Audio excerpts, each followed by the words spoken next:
Hallelujah, hallelujah, hallelujah. বিশেষ রূপে আমি আপনাদেরকে স্বাগতম জানাই আত্মার এই খড়গের অনুষ্ঠানে। প্রথম যোহনের পত্র অধ্যায় 1 পদ সংখ্যা 4 লেখা রয়েছে, আর আমরা এই সমস্ত কথা লিখছি আমাদের আনন্দ যেন পূর্ণ হয়।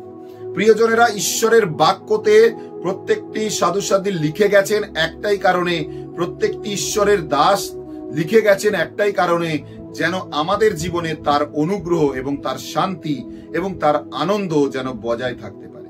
তার আনন্দ তখনই বজায় থাকবে যখন আমরা প্রভুর বাক্যকে হৃদয়, মন ও সত্তা দিয়ে শুনব। আজকে তিনি আপনাকে আহ্বান করছেন, আজকে তিনি আপনাকে ডাকছেন, আজকে তিনি চাইছেন যেন আপনি প্রভুর বাক্যকে শোনেন, মানেন এবং গ্রহণ করেন। আসুন তার বাক্যকে পালন করি, যেন তার অনুগ্রহ আমাদের জীবনে থাকতে পারে। প্রভু আপনাকে আশীর্বাদ করুক। যুক্ত থাকার জন্য অজস্র ধন্যবাদ। হালেলুইয়া, জয় যিশু। সকল